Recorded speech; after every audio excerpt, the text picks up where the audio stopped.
Cara amiga, caro amigo telespectadores, estamos de volta com o nosso programa Hebdomadário. Hoje vamos abordar um tema que se encontra incerto em o Evangelho de Jesus. Iremos, no entanto, adotar o conceito apresentado pela benfeitora espiritual Amélia Rodrigues. Vamos então retornar àqueles dias, pelo menos dentro da nossa paisagem mental, e considerar como deveriam ser as pessoas, quais as suas lutas, quais as imposições legais e aquelas que eram resultado da desonestidade administrativa. Aquele povo ainda pastorio, vivendo um período de tantas dificuldades e desafios, e o grande sol Jesus, em essa noite, procurando apresentar rumos iluminados para os corações entorpecidos. Então anota o evangelista que ele se acercou de uma cidade. Estava acompanhado pelos discípulos queridos que foram até a cidade para adquirir víveres. Era a primavera ridente do mês de Nisan. Naquela oportunidade os céus estavam como um acolchoado de veludo azul marinho, salpicados de estrelas, eram pingentes de diamantes. Havia no ar doces melodias, eram as onomatopeias da natureza. Podia-se distinguir o cricrilar dos grilos e o vento brando, sacudindo suavemente as latadas de flores perfumadas que impregnavam a natureza. O mestre parecia que ia manter, naquele momento, um contacto de libertação, como realmente iria acontecer. Sob uma pérgola, em que uma roseira trepadeira despedaçava pétalas na cor do sangue, ele aguardava o desconhecido. Toda a natureza respirava festa.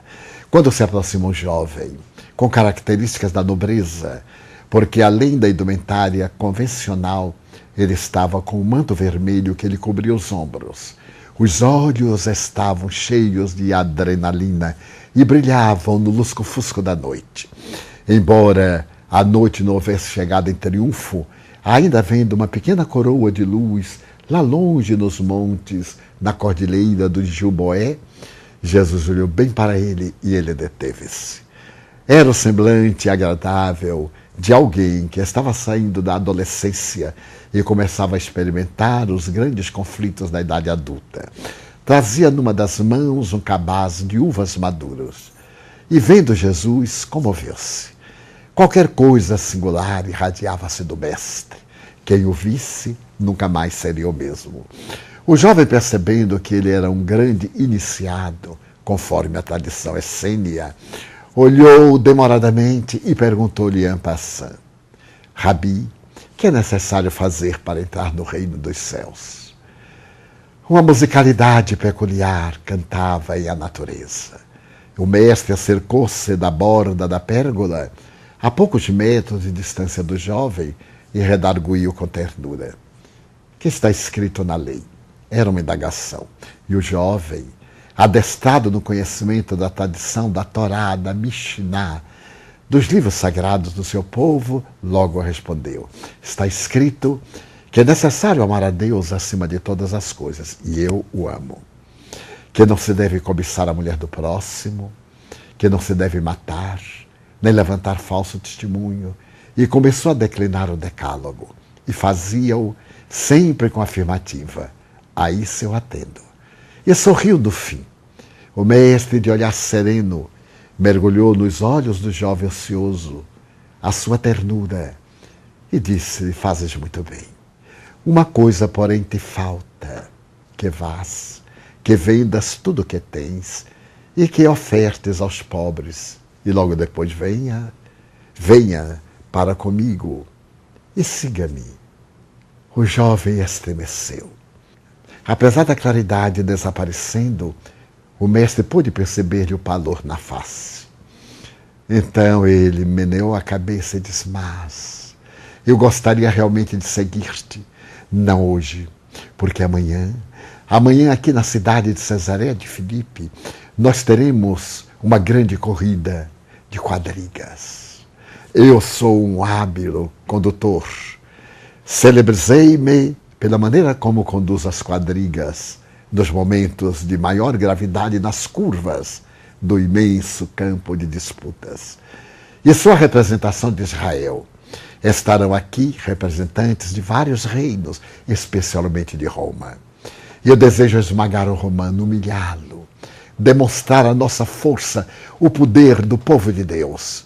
Então eu te peço para que me permitas primeiro correr, e depois que oferecer a coroa de louros a Israel, eu virei seguir-te. Jesus olhou para o jovem com mais ternura e respondeu-lhe com meiguice: é necessário que renuncies a tudo hoje, que vendas tudo que tu tens, que des aos pobres e que venhas ter comigo hoje. O jovem entristeceu-se. O cabaz de uvas que ele estava na mão caiu. As uvas maduras arrebentaram-se no pó e fizeram um pouco de lama a seus pés. Mas, Senhor, hoje, o jovem permaneceu naquele minuto que parece um minuto inextinguível e lembrou-se que logo mais teria um banquete no qual estariam presentes todos os que iam conduzir as quadrigas. Olhou para Jesus. Tremeu, oscilou como um pêndulo de relógio e tomou a direção da cidade. O mestre permaneceu numa atitude de reflexão profunda. E quando os discípulos chegaram, perguntaram-lhe: Senhor, qual a razão da vossa tristeza? E ele respondeu com uma nota de amargura, porque é muito difícil no rico entrar no reino dos céus. É até mais fácil no camelo atravessar a porta da agulha, uma das portas de Jerusalém, que se encarregava de medir e de pesar a carga que os camelos conduziam. Era, portanto, uma porta com menor espaço, menor altura, segundo uns teólogos. Segundo outros, é mais fácil um camelo passar pelo fundo de uma agulha, um cabo, uma linha de espessura maior do que o orifício, do que o rico entrar no reino dos céus. Os discípulos entenderam ao pé da letra que ele se referia aos poderosos do mundo. Em verdade, há muitos ricos que não são possuidores das moedas, nem das notas fiduciárias, nem dos títulos bancários. Aqueles que são ricos de presunção, aqueles que são ricos de orgulho, aqueles que são detentores do egoísmo e do ódio, que se comprazem no poder arbitrário para infelicitar, aqueles que são ricos de soberba. E no dia seguinte, o jovem, ao cair da tarde, conduzia sua quadriga diante de 30.000 espectadores que gritavam. O seu carro de madeira trabalhada, os corsés fogosos que vieram da Arábia, iam à frente, ele suave em abundância, mas numa curva. Um carro bateu na roda do seu carro e ele foi atirado longe. Os carros que vieram depois atropelaram-no, despedaçaram-no, e quando ele sentiu o corpo exângue e começou a tremer, dominado pelo desespero, duas mãos alfinetentes estenderam-se na sua direção. E uma voz doce lhe falou: eu ainda te espero, vem comigo. Era Jesus. Faremos a nossa pausa e logo voltaremos.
A história do jovem rico, com esse maravilhoso desfecho proposto pelo Espírito Amélia Rodrigues, comove-nos, porque de alguma forma todos somos ricos de paixões perturbadoras.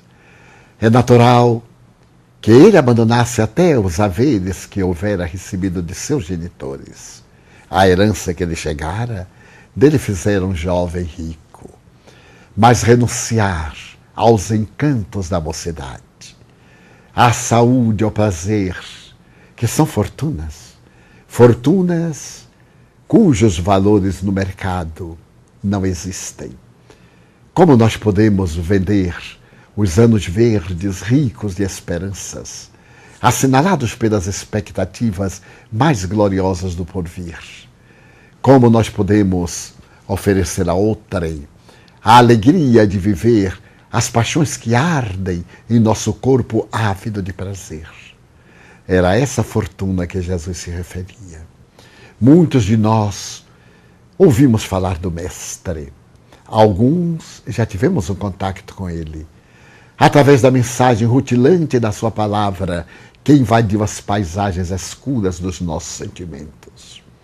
Um grande número de nós vinculou-se a determinada denominação religiosa do cristianismo. No passado, é provável que alguns de nós hajamos exercido posição de destaque, que hajamos até cometido crimes, delitos graves, e que agora retornamos para os ressarcir. E reencontrando Jesus, tivemos o entusiasmo, a força para podermos cumprir com o dever que nos cabe desenvolver na estrutura terrestre. E a sua voz nos diz: é necessário vender tudo, cambiar, trocar as alegrias terrestres pelo reino dos céus, que está reservado aos pobres em espírito de ambição, que está reservado aos pobres dominados pelo sentimento de doação total, que não tem nada daquilo que desperta a cobiça, que os ladrões furtam e roubam, que a ferrugem come, destrói e que o tempo faz desaparecer. Esses são os pobres em espírito, ou pobres de espírito, como se queira. A juventude é o momento encantador das nossas expectativas. Quantos sonhos, anelos. E vamos atravessando os dias da nossa existência. E quando chegamos ao período da idade adulta, mais tarde, ao chamado período da decrepitude, quantos não nos arrependemos de não havermos fruído quanto a taça dos prazeres colocou diante dos nossos lábios e recusamos ou não tivemos ocasião de enfrentar ou de defrontar. Alguns porque as circunstâncias lhe pareceram aziagas, outros por livre opção, mas alguns por convicção de que era necessário optar entre Mamon e Deus. Era necessário optar entre Barrabás e Jesus. Então a nossa reflexão de hoje, caros amigos telespectadores, tem como objetivo perguntarmos-nos quais as nossas opções depois que abraçamos o cristianismo restaurado do Espiritismo. Ficamos encantados com a proposta do Consolador, quando ele promete que nos não deixaria órfãos. E realmente veio o Paracleto, esse advogado, para poder interceder junto ao Pai, para que nos conceda melhores meios, recursos mais valiosos para o triunfo sobre as nossas paixões. Estaremos sendo fiéis ao compromisso abraçado? Afinal, que é ser espírita? Será um rótulo que colocamos a mais em nossa frente, em nossa testa, para nos distinguir das demais pessoas, ou uma grave responsabilidade que pesa em nossa mente sobre o nosso coração? Ser espírita é haver conseguido encontrar o mapa do tesouro e ter partido em busca do tesouro. Ter tido a coragem de renunciar a alguns prazeres imediatos. De maneira alguma desejo aqui voltar ao tempo dos cenobitas, dos ascetas, daqueles que abandonaram o mundo. Pelo contrário, é necessário estar no mundo enfrentar o mundo e as suas paixões, as suas exigências, mas sem se deixar reter pelo cipoal terrível a que nos amarramos no mundo, sem nos permitirmos essas armadilhas tão sutis e encantadoras que normalmente dão a taça da alegria, o vinho embriagador das sensações e logo depois a amargura das emoções, o arrependimento, a reflexão posterior que nos demonstra que não valeu a pena aquele investimento. Valerá a pena, por exemplo, ser infiel ao amigo, ser infiel ao cônjuge, ao parceiro, somente porque está na moda a infidelidade, somente porque é muito bom essa amizade colorida, esse namoro de troca de parceiros, na busca de quê? Afinal, por que nos compraz tanto a ilusão? Por que nos permitimos deixar a realidade pelo fogo fato de um brilho mentiroso? Então é o momento de nos perguntarmos: estaremos agindo como o jovem rico que teve a sua excelente chance de seguir Jesus para seguir o mundo e despertar mesmo assim nos braços generosos do Mestre? Com a conclusão de Amélia Rodrigues, não venhamos pensar que ele recebeu as dádivas da felicidade porque foi recebido por Jesus. De maneira nenhuma. A sua falência moral vai pesar-lhe na consciência como culpa. E ele voltou certamente à terra, amargurado pela melancolia, tomado por um certo arrependimento, por determinado conflito em forma de um pesadelo depressivo ou de outra natureza, pela opção equivocada que fez. É que o amor nunca nos abandona. Nós, às vezes, abandonamos o Mestre, mas ele vem em pós, vem em nossas pegadas. Recordo-me de uma das belas cenas do há 2000 anos, quando o senador Públio Lentulus, ali diante do mar da Galileia, em uma tarde esplendorosa, tem um encontro com Jesus. É o representante de César e o representante de Deus. Jesus olha-o, depois de haver curado a sua filha de uma dermatose profunda, possivelmente de uma hanseníase, e o doce Rabi olha-o, e ele sente a sua pequenez de serventuário de César. Mas o orgulho domina-o. Como poderia seguir aquele homem estranho? E Jesus lhe diz: senador, agora, ou muito mais tarde. Ele dá-lhe as costas. E ei-lo que volta durante 2 milênios, procurando reencontrar Jesus. E logra-o na reencarnação como o padre Manuel da Nóbrega, em que ele dá a sua vida, dominado pela beriberi, para evangelizar os índios, ou quando volta da figura incorruptível de Emmanuel para evangelizar a nacionalidade brasileira. Então, caros amigos telespectadores, Jesus está dizendo: agora, façamos uma nova pausa para concluirmos.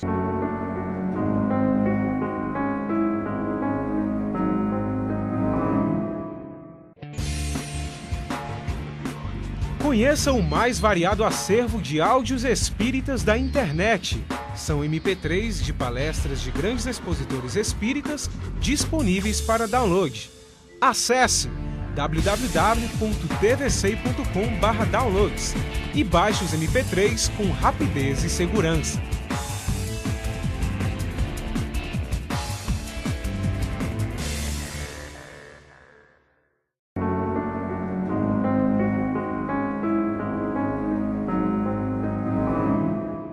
Volta para darmos prosseguimento ao nosso programa. Recordamos-lhe a necessidade de nos mandar perguntas. O endereço está logo abaixo. Será um grande prazer poder atender questões pertinentes à doutrina espírita. Divaldo, estava escutando a explanação do Evangelho segundo o Espiritismo por um confrade. E discordei quando ele disse que o egoísmo foi criado por Deus. A perfeição dos seus atributos Se Deus criou o egoísmo, ele deixa de ser perfeito no meu entender. Gostaria de possível o seu parecer a respeito. É um velho conceito esse de que Deus seria também o autor do mal, porque senão o mal não existiria. Em realidade, no processo antropossócio-psicológico da evolução, chegou o momento em que a psique humana experimentou uma fissão. Nessa fissão veio o discernimento, aquilo que era bom e aquilo que era pernicioso, aquilo que dava saúde e aquilo que proporcionava a enfermidade, o que significava o bem-estar e aquilo que ocasionava a sensação desagradável. A isso chamamos filosoficamente o bem e o mal, porque em realidade o mal não existe. O egoísmo não é uma criação divina, é uma experiência do processo antropológico, em que no começo o indivíduo é egocêntrico, pela sua falta de compreensão da realidade universal. Depois ele é egotista, depois ele se torna egoísta.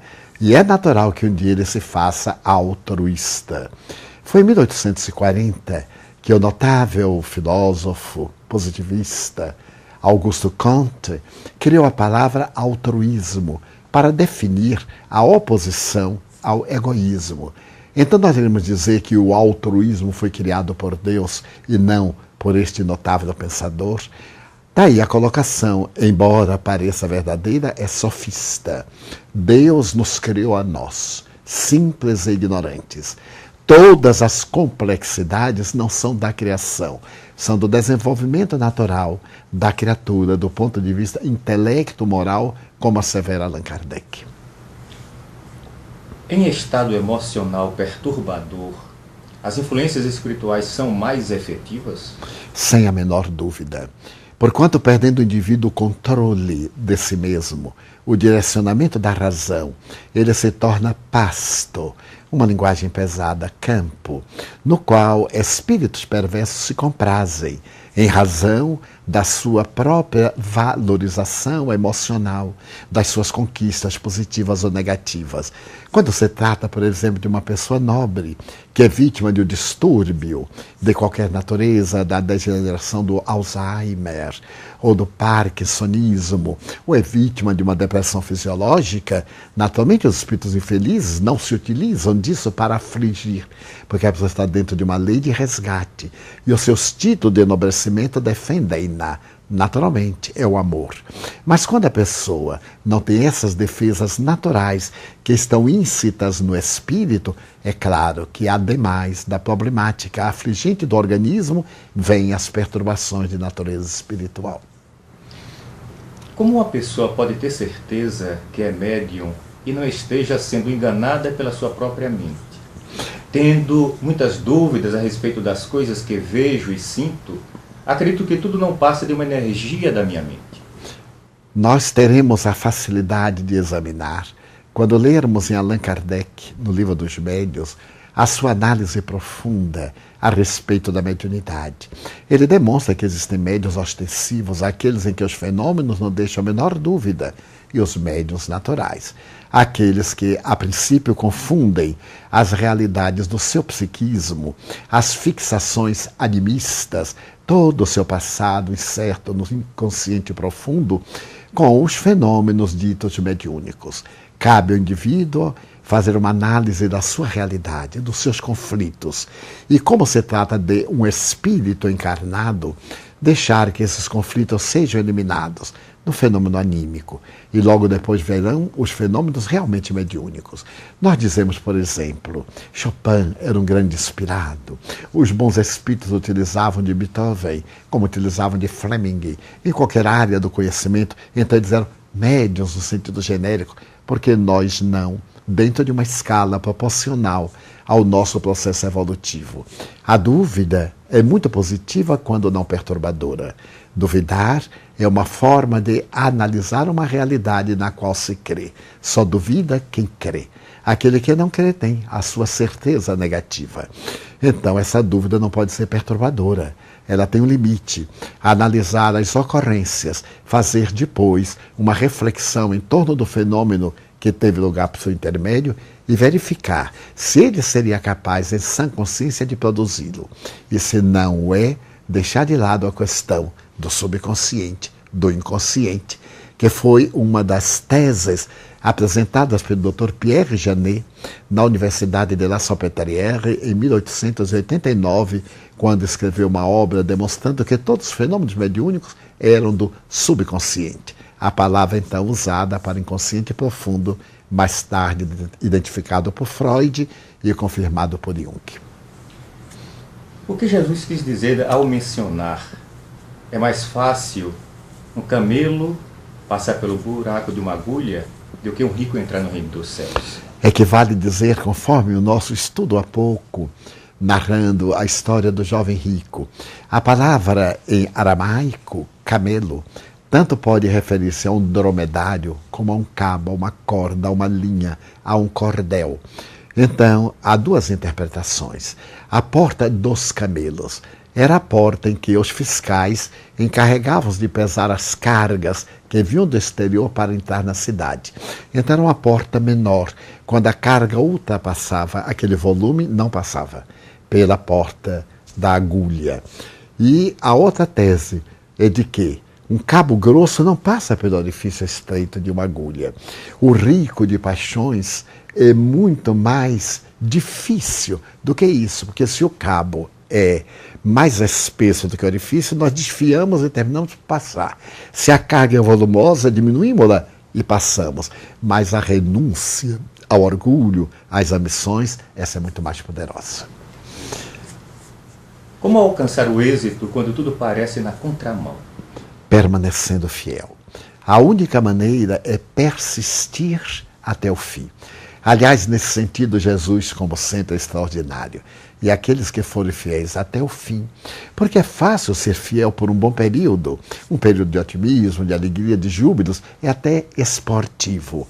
Mas ser fiel no momento grave, no momento dos insucessos, perseverar pela 700ª vez, como Edison, quando estava elaborando a lâmpada, e o seu auxiliar disse: não tento mais. Já tentamos 700 vezes, tivemos 700 fracassos.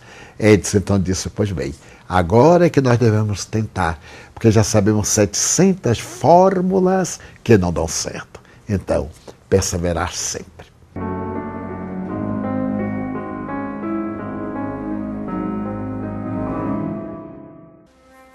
Acesse www.tvcei.com. No site da TVCei você encontra programação espírita, palestras, filmes, documentários, eventos ao vivo e muito mais. São 8 canais de fácil navegação para quem deseja conhecer mais da doutrina espírita. Acesse www.tvcei.com.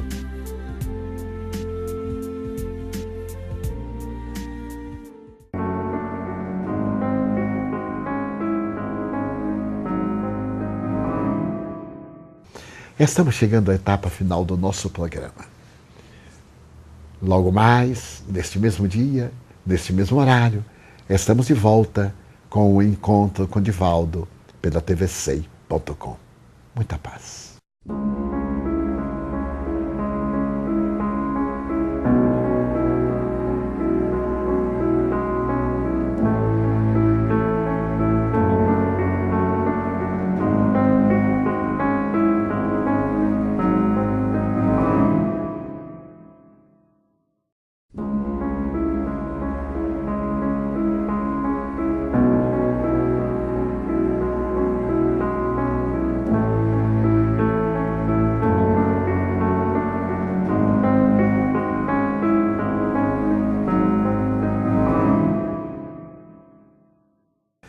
Cara amiga, caro amigo telespectadores, estamos de volta com o nosso programa Hebdomadário.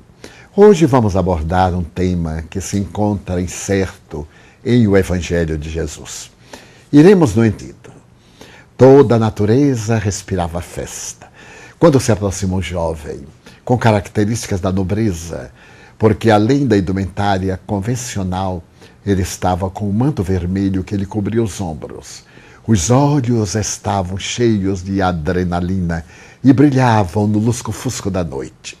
Embora a noite não houvesse chegado em triunfo, ainda vendo uma pequena coroa de luz lá longe nos montes, na cordilheira do Juboé, Jesus olhou bem para ele e tanto a adotar o conceito apresentado pela benfeitora espiritual Amélia Rodrigues. Vamos então retornar àqueles dias, pelo menos dentro da nossa paisagem mental, e considerar como deveriam ser as pessoas, quais as suas lutas, quais as imposições legais e aquelas que eram resultado da desonestidade administrativa. Aquele povo ainda pastorio, vivendo um período de tantas dificuldades e desafios, e o grande sol Jesus, em essa noite, procurando apresentar rumos iluminados para os corações entorpecidos. Então anota o evangelista que ele se acercou de uma cidade. Estava acompanhado pelos discípulos queridos que foram até a cidade para adquirir víveres. Era a primavera ridente do mês de Nisan. Naquela oportunidade, os céus estavam como um acolchoado de veludo azul marinho, salpicados de estrelas, eram pingentes de diamantes. Havia no ar doces melodias, eram as onomatopeias da natureza.